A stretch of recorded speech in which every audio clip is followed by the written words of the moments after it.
Well, hello everyone. Today we are talking to Mr. Nathan Coleman. He's been on the show before. And before we start anything, just want to remind everyone to go to our website, which is www.theaccessibilitycorner.com. And you can see over 65 community resources. Also, you'll be able to see or hear our last episode was Dr. Onkaransta. I said that right. Ocaranza. Yeah. Conferenza. And also, in the future, if you ever want to hear a broadcast of the Accessibility Corner, you have a smartphone, or I'm sorry, a smart speaker, all you have to say is, Alexa, play the latest episode of the Accessibility Corner podcast, and boom, you're going to hear it. So we're live on Facebook and YouTube.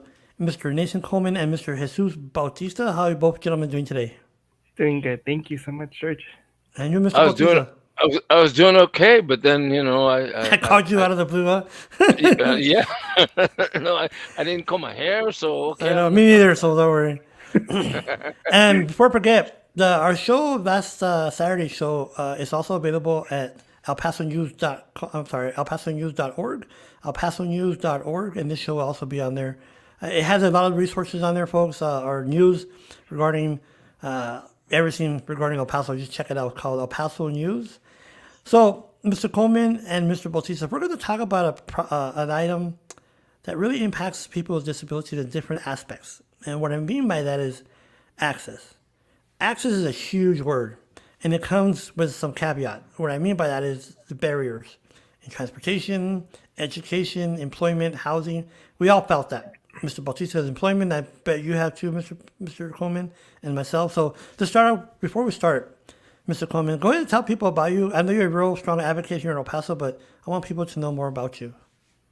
Okay. So yes, as you stated, I am a big advocate, just as your gentlemen are in our community. And most recently, I was appointed as board member of the AAC, and I'm really proud to be a part of that because, of course, um, San Metro being one of the biggest issues that we are still trying to um, straighten out.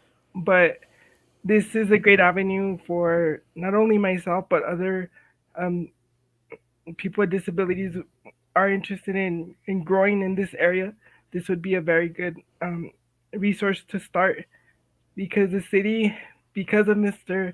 Zavala and Mr. Bautista, they have um, to some degree listened to their concerns and our concerns together, and we're trying to collaborate and make our voice even louder, and hopefully the city and other communities venture together and help us be more accessible, like this podcast is about. And so, sticking with the accessibility, as you stated, Mr. Zavala, school wasn't easy, but because of the resources available through DARS, now the Texas um, Workforce Solutions, I was able to get my bachelor's degree as well as my associate's degree. All right, And man. Congratulations, man. All thank right. you. What And kind? Oh, What that's was great. your degree? in broadcast journalism and radio. Orale, But there. Hey, we have a. There you go, Mr. Bautista. We have our expert There you here. go. Yeah, Yeah. that's but because of the barrier that I had physically, I wasn't able to get my foot in the door with the profession.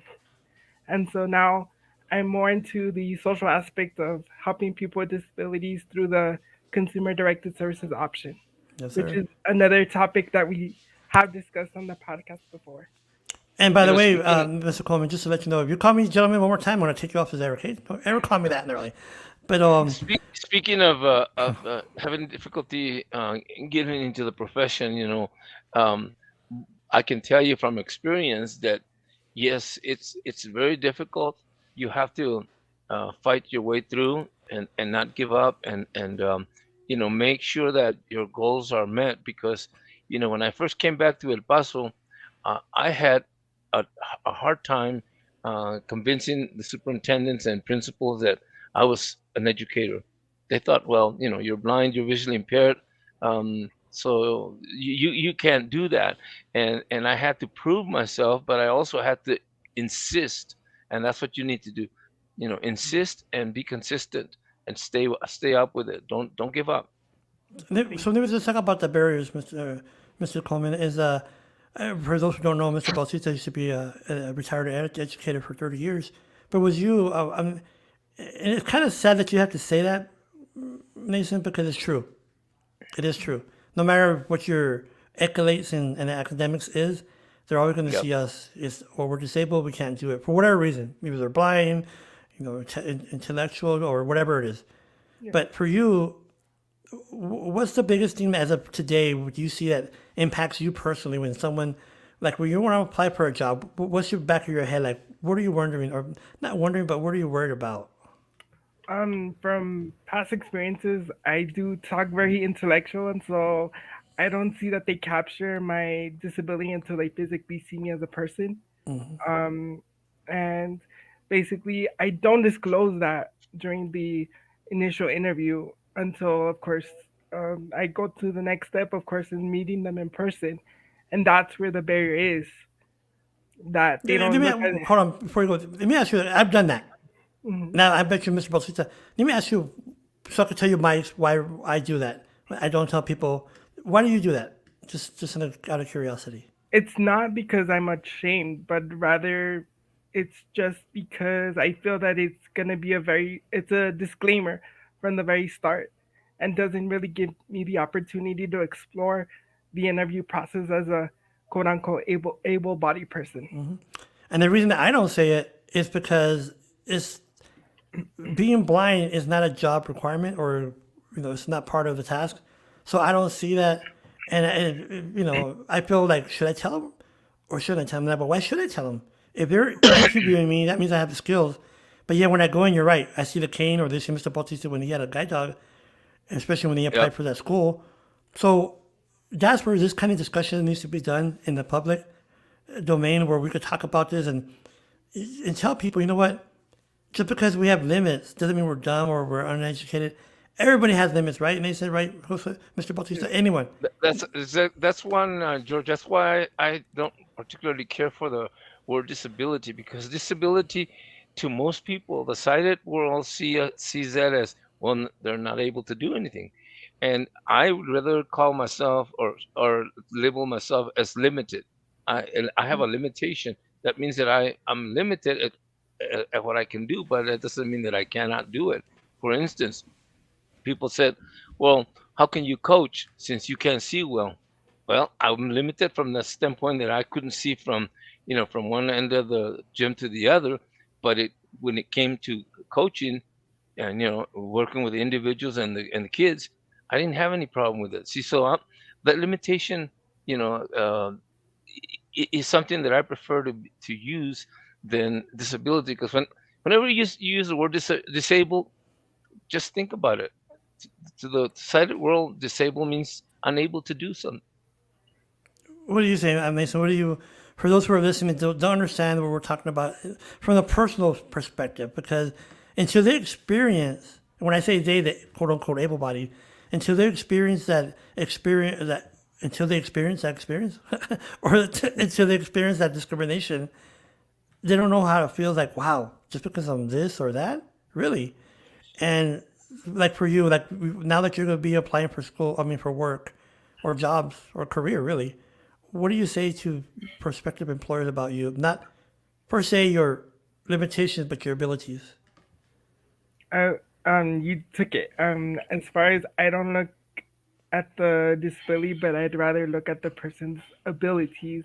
And so, a prime example of how the movement has changed, I see, in my perspective, is that the what is it? The Texas Workforce Solutions counselors are giving those low functioning to high functioning individuals with disabilities an actual employment opportunity through the ice cream location that they opened downtown. I Oh just feel yeah. that's a very good start, and it just needs to continue going on, within the city and just anywhere in general, because most people have to be moving to Austin to other bigger cities because they have better resources. It's sad to say, but they have better What do you know resources. about that ice cream place? I saw a little clip on it, but that's somewhere. It's like like a yogurt shop, no? Yes, Okay. and And what do you know so about that? the actual employees are people with disabilities, Oh, and And okay. who sponsors that? I just the person that they interviewed is Adam Thetis, but I'm not too sure if he's a job coach or if he's an actual um employment uh counselor in Yeah, general. because I saw that and I saw a clip on them. That's pretty neat. But at that point, or to that point, that's true because not only employment, but let's talk about what really impacts all of us in regards to any disability, transportation. And like like me and Mr. Bautista, we could jump in the car or jump in the whatever you can. But how, like for you, Mr. Coleman, what do you see or what can you provide as advice for those who don't understand the transportation aspect for you? I would encourage. Well, in my case, my first encounter was to seek assistance through the San Metro Eligibility Department, starting with the application to feel empowered, take advantage of the San Metro lifts. I mean, there's a lot of improvements that still need to be done, but in some degree, I would say that um, they do get you to your destination. You may be late, or they may be late picking you up, but that is a resource that I encourage, um, especially right now, high school students that are about to graduate and are not sure what they want to do. They they can definitely use that resource. And I also do want to go ahead and let them know about the AAC. Um, it's a very good resource to get your voice out. And if you're interested, I mean, I would highly recommend them to contact Maricruz Chavez and their team, and they'll be more than glad to give you more information as far as when are So, the meetings and what are the topics that they want for them to be so, looking into. so As you're that not would be able you're not able to drive. I'm sorry. You're not able to drive. no, I don't have I have an accessible vehicle, but nowadays how people are driving, I'm scared to drive. Yeah. Okay, well, I No, understand because that. the reason that I ask is because I know a gentleman. I don't know if he's still there, but he was working for uh, Spectrum right now, and he had his own van. He drove his own van. He was in a wheelchair, but Yeah, he drove his own van, and I was very proud of him that he was that independent, and he does have a caretaker that goes with him wherever he goes. He gets, and and which But made at a the end big of the, difference for him. and you're right, Mr. You just said a cool the hot word we're going to be talking about independence because I guess people when they hear access and disability in the same line, they get scared like, ooh, gonna cost a lot of money, and ooh, gonna do this, and ooh. But at the end of the day, and I speak for many here when I say this, it's not that we want to be treated special because we have this or we have that. We want to be treated equal. yeah, Like for me, if I go to a website or if you give me a document, I want to be able to access the same way you do. Same thing with you, right, Mr. Coleman? That if I'm able to go to a restaurant, I want that same access for you, no matter what. And that's the bottom line. That's what the ADA is supposed to do. It's not supposed to, oh, Mr. Bautista, he's special? No. And Mr. Coleman, he's special? No. We just want to be equal. That's all it is. Nothing special about that. And what do you say to that, both of you? no, and that's true. Inclusion is key to living a quote unquote normal life. We shouldn't have barriers as to where we shouldn't go, we should or we should not go. It should be um, free to go wherever we want. And I'm glad that most establishments, of course, there's still some that have not met the ADA compliance, but for the most part, I see that um, they're very accommodating in that sense. And then also, I like the app that I was introduced to that allows you the opportunity to look into the restaurants before heading out. I'm just looking for it right now, but um, Oh, there's an app for that? Oh, wow. That's pretty yes, neat. Let me see. How about for you, Mr. Bautista? Like when in your career as an educator, what barriers did you that you encountered that you thought were unnecessary? I Well, the first barriers that I encountered, especially coming back home, which is where I was born and raised and all that, I had more difficulty, uh, with employment here than I did up in the northern part of New Mexico. My visual disability or limitation never came up. What it came up was my ability to teach and my skills, and and unfortunately, what he's saying here in this town, it people have a misconception about people with limitations or disabilities, and that's one reason I'm so glad that we're starting that shop where we're going to be able to educate the public, because that's who needs to be educated, even not just the business people, but the public in general. You have uncles and aunts and all that who still see us as disabled completely. You do, George, and I do. I have cousins who still don't think that I actually was a teacher. And I think for that, Mr. Coleman, for you, I mean, you just graduated from high school right now. I'm high school. I'm sorry, College. UTEP, right? Yes, back in So, 20. what barriers? Like I'm gonna ask, like I asked Mr. Bautista, what barriers did you encounter that you felt? When I say now, I gotta emphasize this, unnecessary. Which I mean, like you saw, like you know what, I didn't have to go through that, or you know what. So what barriers did you encounter? Well, as a student at UTIP, we did have some areas around campus that weren't accessible. Starting with the student union, um, I'm proud to say that through the student organization, Minor Diamonds. I don't know if it's still Still around. there? I'm not too sure if it's still around, but Okay. when it was there, the staff were very understanding and took our feedback that we as students thought that was very important for them to consider as part of their decision, and lo and behold they did. The Okay. new office that you see there, it's because our feedback and the student body feedback also were very taken by our experiences of not having an accessible classrooms or even ramps to get around And it's because funny you mentioned that Mr. Bautista kind of referenced that earlier, and you just said it right now with your feedback. And that's what we need to do, folks, as a group. It's not jump in there and get upset and use this and use that. We need to sit down and educate them. Okay, this is what we need. This is why we need it, yeah, and this is how we could do it. And I think with having those discussions has helped me, Mr. Bautista, in regards to advocates, and also you too, Nathan.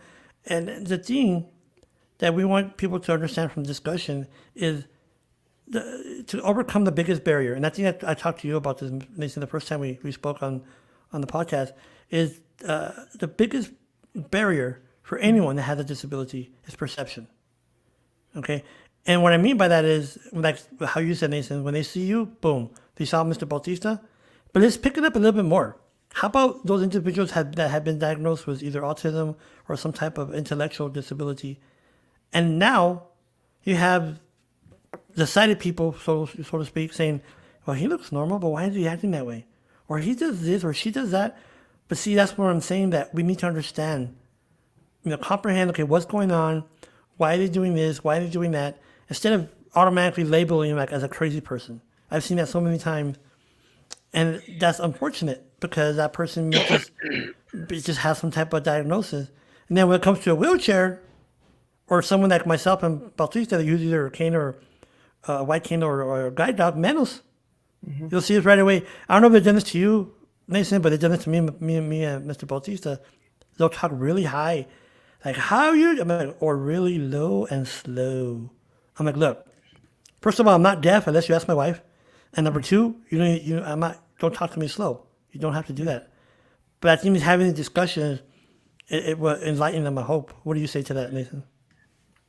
I agree, and then I also want to bring up the fact that if the general public is really interested in knowing how they could be um, useful to all populations, is to go into the sensitivity trainings that UTEP offers, or other departments um, that offer that, because that's the only way that you'll learn how to adapt to somebody with special needs.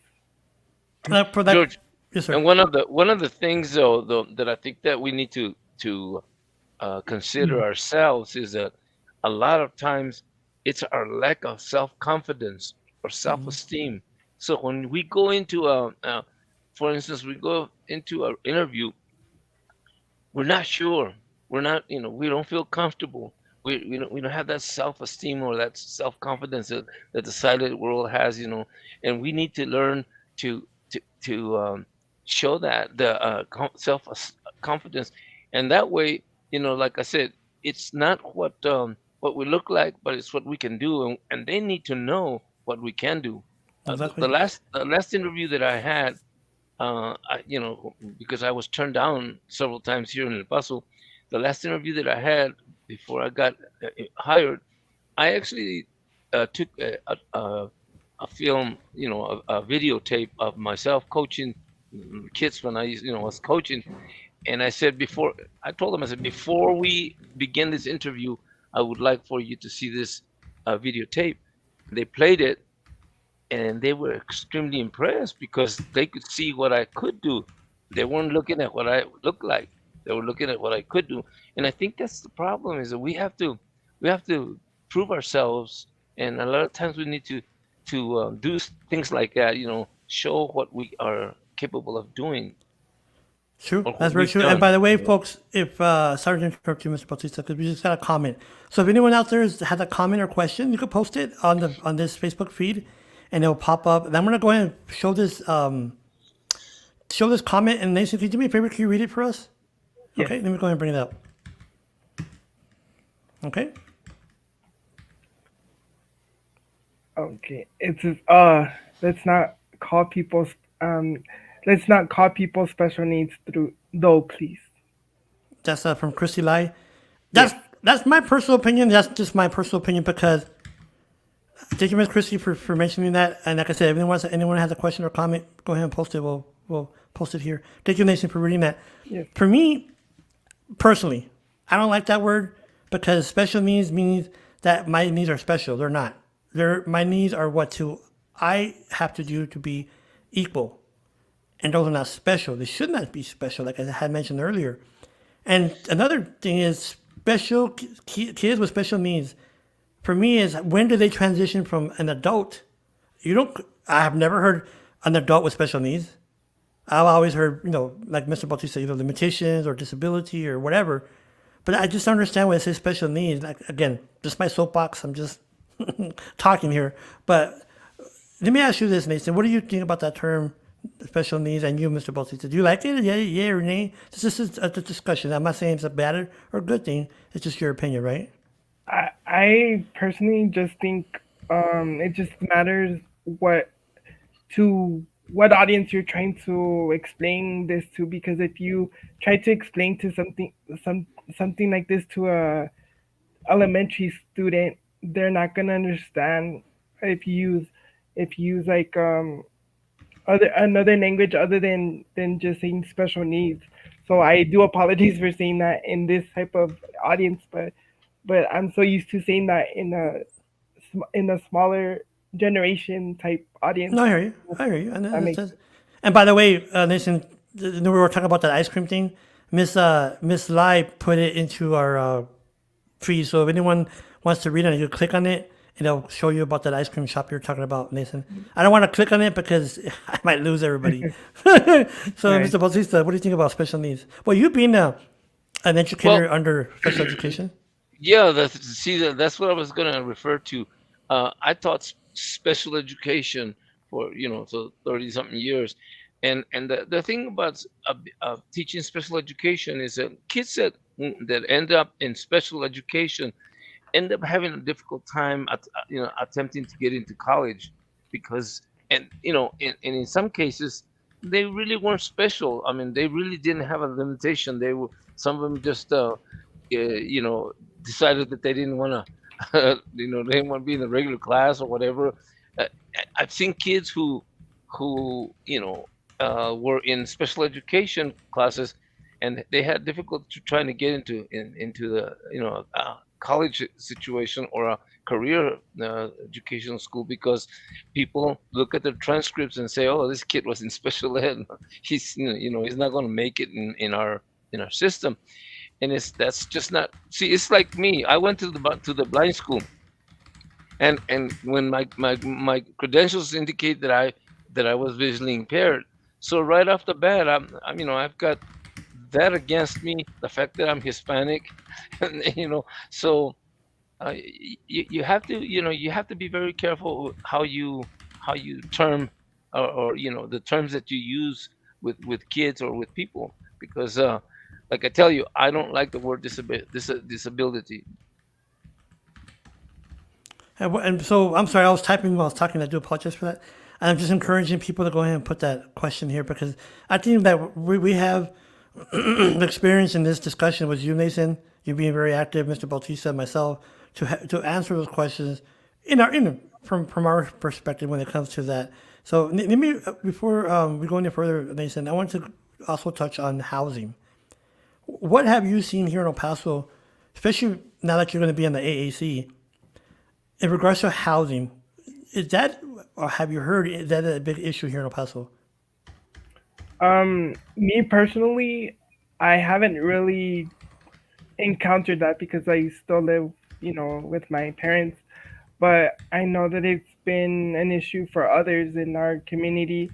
And so I'm glad that the city um, is actually offering focus groups for people that are interested in knowing, resources or people who they would need to speak to make it more accessible if it's not accessible, because um, most of us would like to live on our own, but we don't. Because why? Because those are the barriers that we are faced. Some of the tenant or apartments are not accessible, and so that's like a very big turnoff, you know. So Yeah, and they'll say, "Oh, it's too much money," and or they'll try to use, especially older establishments like restaurants or stores. They're gonna try to use this term called safe harbor. Look it up. Safe harbor is where a company or a business would say, "You know what? My business was opened or started or built before XX date, so therefore the ADA does not comply or does not. We don't fall under the ADA, which is incorrect, because once they do a modification to that building, that triggers ADA modifications for everything else, sidewalks, restrooms, and whatnot.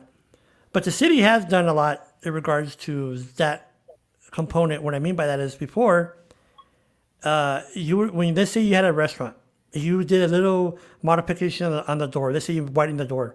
Guess what? That little modification triggered to sidewalks, the fire extinguishers, the alarm, everything. But now, under the ordinance that Ms. Emma Acosta introduced back in 2014, that allows a business owner to do it, section by section, not at all one time. And that's the reason why we did that, or she did that. We introduced that to her, is so a business owner will say, you know what, it's cost prohibitive, I can't do it. But now with this ordinance, at least it gives them some leeway to make those modifications to help those who use a mobility device. But how about you, Mr. Butler? Because you pretty much lived on your own yourself, right, sir? Yeah, I I have, you know, of course, I I live with my wife and one of my uh, sons, but you know, I can get around pretty much with a cane. However, uh, there are places, situations where it's difficult for us to, you know, like for instance, crossing Yarborough, even though you have those the the lights that, you know, the talking lights, or Audible, the yeah. the audible lights there. It's difficult because, you know what, they're set as they set a timer on it, like about 15 seconds or whatever. And I don't know any blind person who with a cane can cross that 15 street seconds. in that amount of time. Yeah. So there are some limitations there, but you know, you have a choice. You don't cross that. You go somewhere else. You go to another street and cross over or whatever, where it's a little bit easier. But the biggest, some places, like for instance, I don't know if you've been to it's called Pops, I think. Oh, In pop-up Burger. burgers. Yeah, it's a real high incline, and I don't think there's a uh, uh, Is there a ramp there? I um, don't know. Have you been there? Have you seen that, Nathan? The I've called heard pop-up of burgers. I've heard of them, but I've yet to go to yeah, their establishment. It's a real good restaurant. I mean, it's yeah, hamburgers like but it's not. I don't know if it's accessible, George, because I've gone, but I know it's about a 2 foot uh, yeah, it's a uh, big incline. But and step up. Yeah, I'm glad you mentioned that too, Mr. Baltis, because people need to realize that if you have an establishment like, let's say Papa Burgers, well, we'll use another name, but let's say another yeah, restaurant or another place that's not accessible because we don't know if that's not allegedly it's not accessible. But let's say we go somewhere and you see a makeshift ramp, okay, and you gotta understand by ADA standards, every degree equates to the way the ramp is angled. So in other words, if it's like 30% or 30 degrees, so in other words, there's a formula for that. It just can't go in. Tio, put me a ramp, and it puts you a ramp. It's not gonna work. That's not compliant. But what yeah, I'm trying to say, I appreciate you making the effort, but sometimes that effort kind of makes it a bigger burden in regards to access. And let me give you my story about housing there, Mason. Okay. I don't have a mobility impediment, okay? But how we talked about earlier, perception. So when I applied for an apartment, you gotta make the process after, credit check and todo eso. And it was in Montana, this is years and years ago. So I made an application, and the guy said, okay. And I go, well, is there a deposit? He goes, not yet. We don't know until your credit check. So then we get a credit check, and I get, he goes, okay, there's a deposit. I think 250. I forgot what it was. I gave it a deposit, and he goes, okay, we'll let you know when the apartment's ready. And I waited, Mason. I waited and waited. 2 weeks passed. I'm like, what happened? So I called. Me and my mom. She took me, and I walked in, and that's someone I could still see. And I saw the guy sitting there, and he sees me, and he puts his hand up, and he pointed like to go outside. I'm like, okay, that's kind of weird. All right. So we go outside. He goes, come here.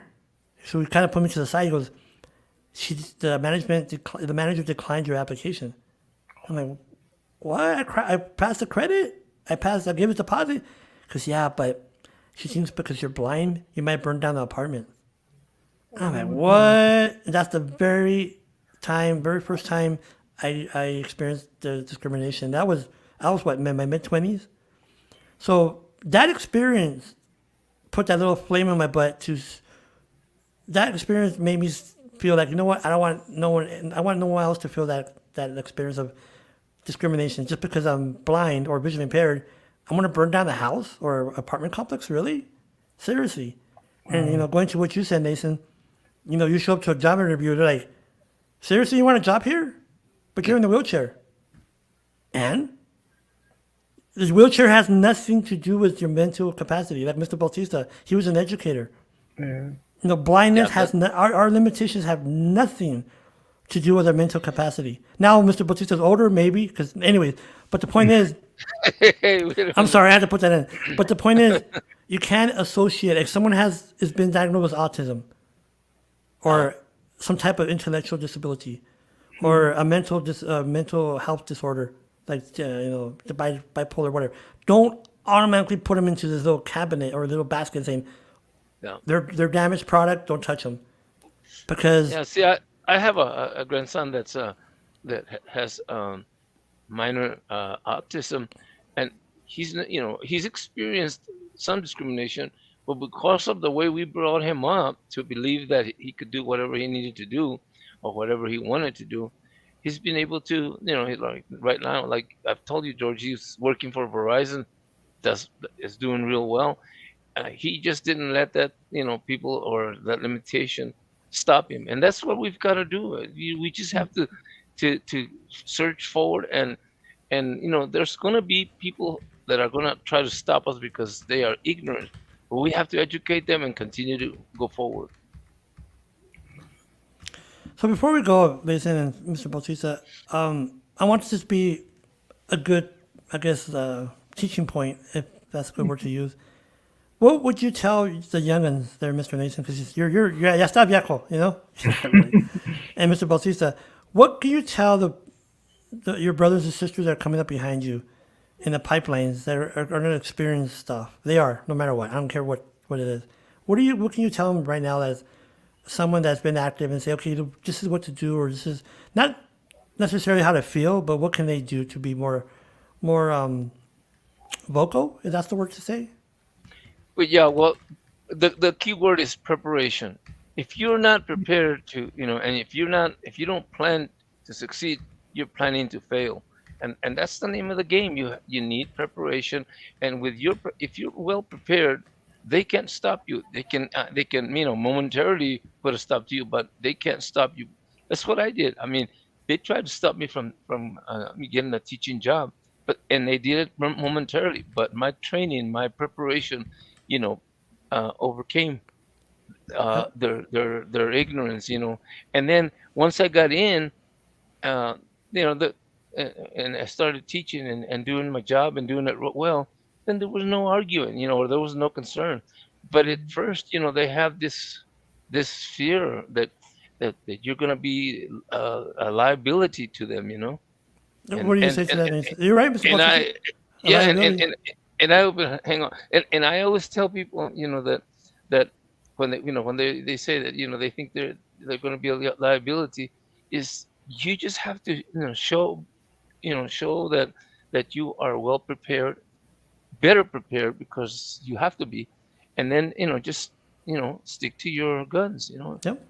And when Mr. Bautista was mentioning it earlier, folks, there's going to be a center we're going to open, the Pastoral Council for the Blind. And that one of my, for me personally, and Mr. Bautista, is to educate employers that disability does not equate to liability. Okay? Right. Disability does not equate to liability. Okay?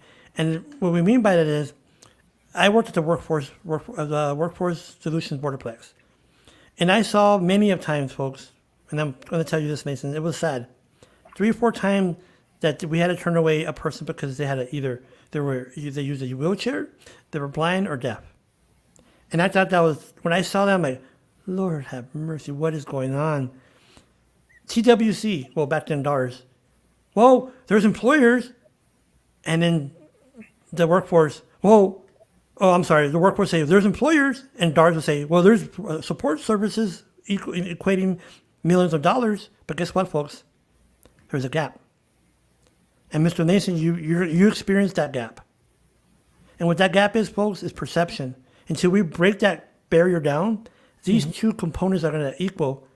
And because unfortunately, by statistics, a high percentage of people with disabilities, especially those who are vision impaired, are unemployed or underemployed. Until we break that barrier, educating the employers as to Nason's quality or performance and abilities, to Mr. Bautista's abilities, then they're going to learn, oh, wait a minute. He's not dumb because he's in a wheelchair, or Mr. Bautista's not dumb because he's blind. No. So we have to show them. That's my thing to the younger generation. Yeah. Don't be the reason, or don't be the excuse. Be the reason. I flip that around. What I mean by that is, don't always be, well, he's blind. This is why. No, I'm blind because I did this. Mr. Bautista, he's blind, but he's an educator. Mr. Nason, hopefully one of these days, in broadcast or something, we see you out there, and I want to point to you and say, look, Nason did do it. Why can't you? Look, Bautista did it. Why can't you? That's what I always do. I point at other people. If he did it, why can't you? Well, he's this. So, right, Nason? Yeah. During your experience at UTEP or even high school, were there times where you were frustrated, like, why do I have to go through this? Or why does this? Or were there times that you, not, well, I get frustrated, but at the same time, your willingness to go forward and tell people, you know what, I could do it. Oh yeah. I mean, I started looking for jobs in 16. So my first turn down was the movies. I did well through the interview, and the employer was um, more than willing to go ahead and give me the ticket, cutting the tickets off.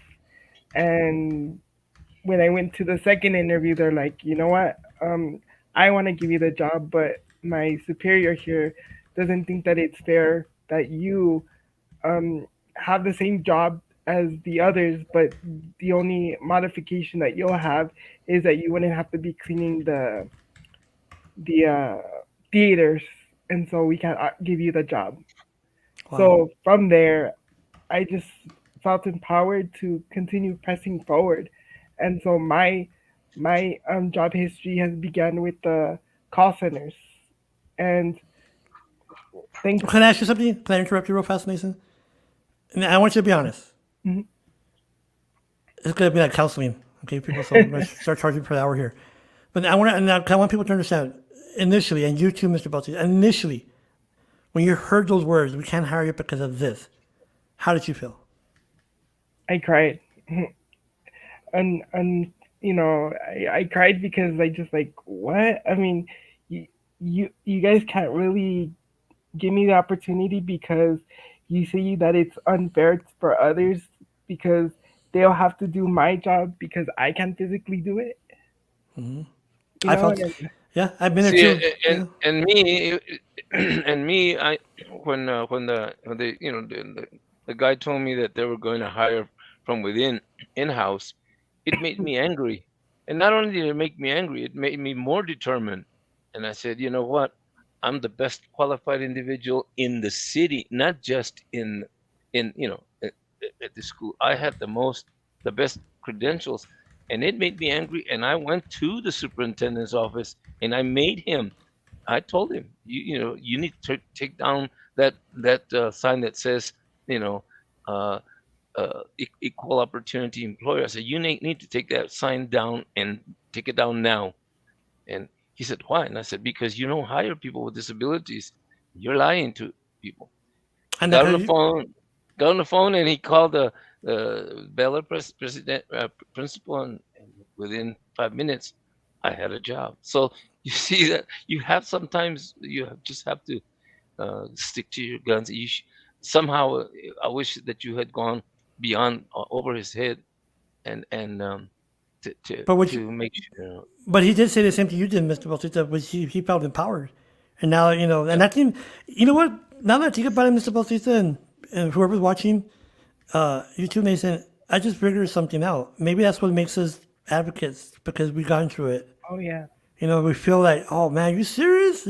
And when they told me about the apartment, I yeah, cried because of frustration.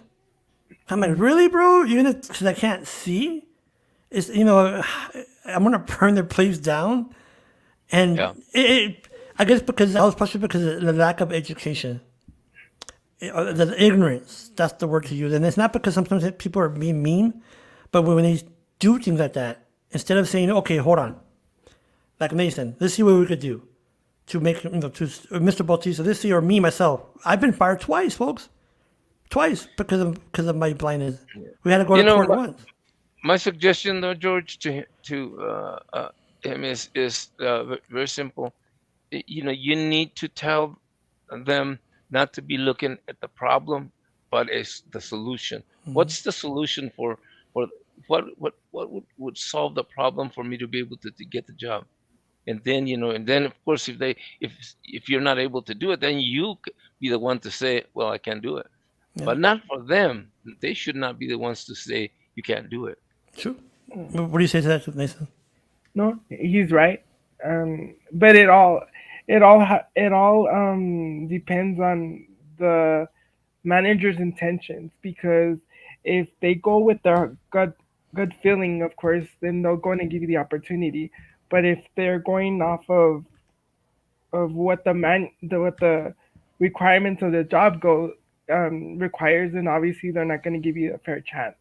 True. Yeah. And True. so it just depends on the person's heart. And one thing I mentioned is when someone has this kind of encounter, or they feel down, or they feel I think we talked about this a little bit too, Mr. Mason, before, is talk to someone. If you feel your self esteem is low because you know what, the girl didn't like me or the guy didn't like me or that I didn't get the job or talk to someone. Don't hold Yep. it in because we hold it in that makes it more a bigger Talk to impact. somebody. You know Talk to you're right. somebody like us, because George and I, we're advocates, and we will go to any length to find out why. Yeah. I mean, when you tell me no, you better have a real good reason to say no to me, Well, because I want, like I've always tell people, I don't apply, and people with disabilities don't apply for a job unless they're capable, unless they're able. So I mean, I wouldn't apply for a coaching job playing coaching football because that I'm not capable of doing that. I know that. So I mean, it would be foolish for me to apply for a coaching job as a football coach. So, but as a wrestling coach, there's not it wouldn't be a problem for me. So you also need to be able to say, I'm prepared for this job. I Mr. know I can do Bautista, it. tell him about your wrestling record. How many state champions? Well, Tell him. I mean, I've got all three of my sons are state champions. They wrestled for me, and two of them went to and wrestled in the university, and one of them is a coach right now, and he's got a real good team. I have a granddaughter that's a state champion as well, and I had two kids, three kids from Sleda High that were state champions, and and it's not because I'm great. It's because you take the time to work with kids and figure out their limitations, just like you figure out your own limitations. And that's why I tell you, um, you know your limitations, and you know them better than anybody else. And so whenever you go and apply for a job and they try to turn you down, you need to stick to your guns and say, you know what, I know what my limitations are, and I wouldn't be applying for this job if I wasn't capable of doing it.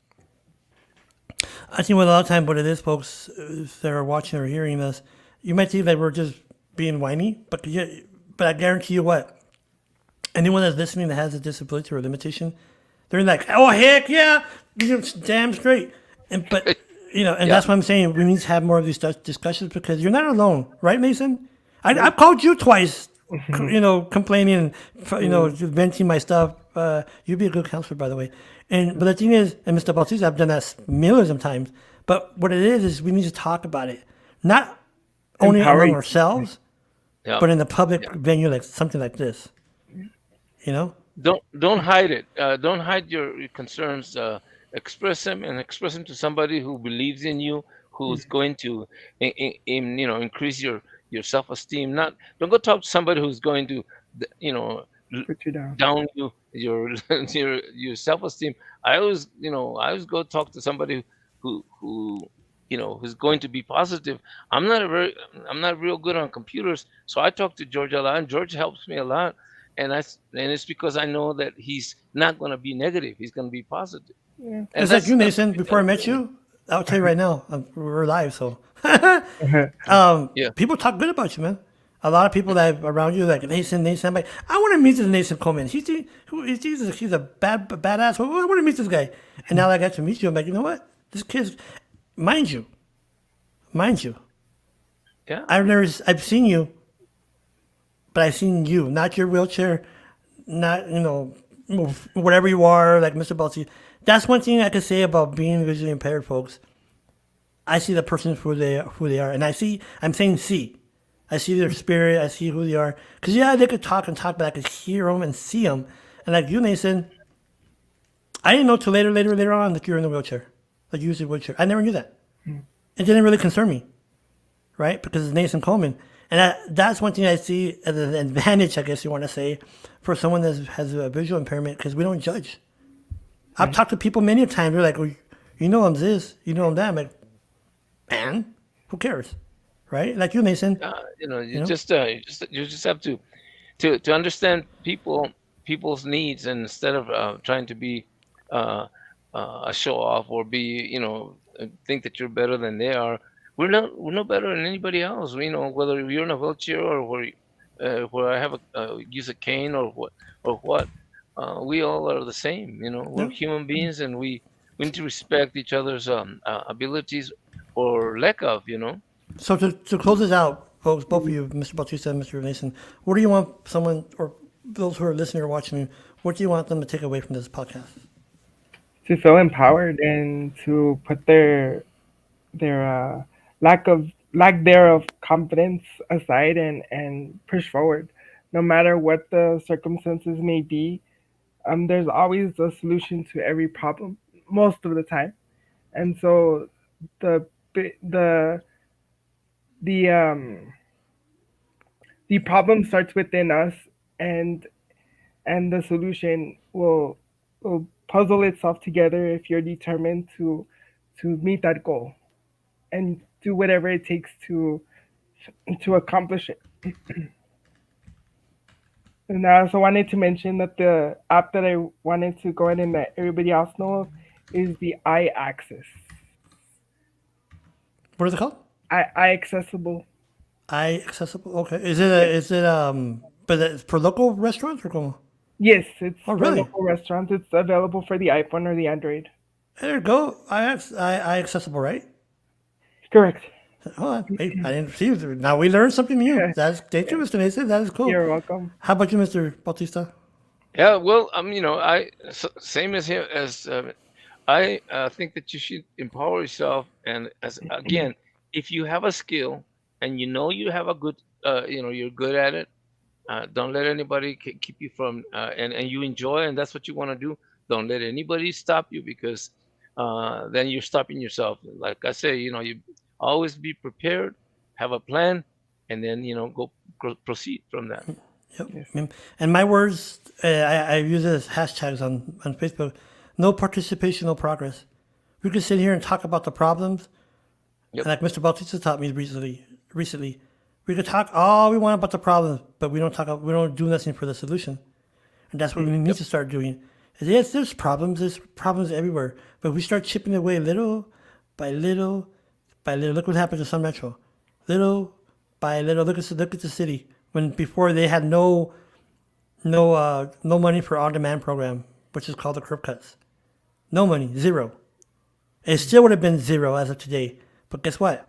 A group of us got up, stood up. Mr. Bautista was there back in 2016, 2017, and we demanded, not asked, demanded that we be treated equal. And now, every year, there's $500,000 in the budget item that pays towards that project. It's on the demand program. Call 311. Yep. If you encounter a curb or a sidewalk that's not accessible, call 311. Let them know. And there's money there, folks. But again, we can't talk about the problem. We got to start talking about the solution. Yep. And another thing I always say, people with disabilities don't have limitations, they only have potential. Look at Nathan. He's a young kid. Well, young kid, what, 20 something, no, Nathan? Thank you. No, I just turned 37. Holy snikes! Mm-hmm. Ya está viejo, never mind. Forget that, I'll take it away from No, you. well, Ya está ruquito. I just credit, my success to my family and to my support, my community support. And Yes, sir. so without them, I wouldn't be where I am today. So Yes, ma'am. I, Yes, I sir. don't see it myself. I said yes, ma'am, because I think of my wife. That's exactly that That's conversation, Nathan, we had yesterday. If my that's wife is all of listening, us. like That's all of us. yeah, my wife has been supporting me the past few years. That's why I told her I am not here. I am not the advocate because of me, because of you. You helped me. I've been frustrated, and Mr. Bautista knows this. I've been frustrated, and she backs me up. Babe, don't worry about it. Mr. Bautista, he's been a great support for me. I call him. God dang it, you've been a good resource for me too, Nathan. I call you and I talk to you. But the point is, It goes, I guess what I'm trying to say is, talk to someone, folks. yes. If you don't feel bad, just talk to someone. Mom, dad, primo, tia, friend. You know what? Today I had a bad day. All right, you know what? Talk to someone positive. You know what, bro? Let it go. You're good. And here comes the boss down here, one of my dogs. But the point is, talk to someone. You're not alone. What we're talking about today, you see, we're all from different perspectives in life, but we all have the same issues in some ways. But anyways, before we go into anything else, how can someone contact you? Are you on Facebook? Of course you are. But what's Yes. your Facebook name? It's under Nathan Coleman, and then in parentheses it's Nate, and then it has my profile has a Bible verse. Okay. That's me. And I just wanted to go ahead and reiterate the importance of the AAC. We're actually going to be having the next meeting next Tuesday. It's every fourth Thursday, no, Tuesday, I'm sorry, of the month. And so if anybody wants to get the invite, they could contact Maricruz Chavez at ChavezMX3 at ElPasoTexas.com. Yeah, it's on Thursday now? I mean, it's on Tuesday now? It used to be on Thursday, huh? They moved it? Yeah, It's Tuesday. okay. All right. So if anyone has any issues with the city or you see a barrier, reach out to Mr. Nathan Coleman. He's on the AAC. Hopefully I will be someday too. How about you, Mr. Bautista? Any last words? Just thank Mr. Mason here for giving us a good example of what it is to be successful. He's a successful person, graduated from UTEP, has a degree. Uh, that in itself shows his skills and abilities. And all I can say is I'm thankful that he came through this interview with us, and I really wish him a lot of luck. Yeah. And one thing, not for, I want to put you as an example, Nathan and Mr. Bautista. Your education, you earned that. You earned that degree, like Mr. Bautista has a bachelor's, you have a bachelor's. You earned that not because you have a disability, because you earned it. You went to school, you busted your butt, you did it. So congratulations to all those who are graduating. And just remember that. You earned that. You earned that job. You earned whatever you get. It's not given to you because you have a disability. Was that degree given to both of you because you have a disability? Like, oh, they send Mr. Bautista, here you go, just because you're disabled. Did you have to earn it, or did they give it to you? Nope, you earned it. Exactly. Perseverance is key. Exactly. Yep. So, all right, folks. Hopefully, this conversation touches a little nerve in you, and reach out to Nathan on Facebook, or reach out to Mr. Bautista. Oh no, Mr. Bautista, you're not really on Facebook, are you?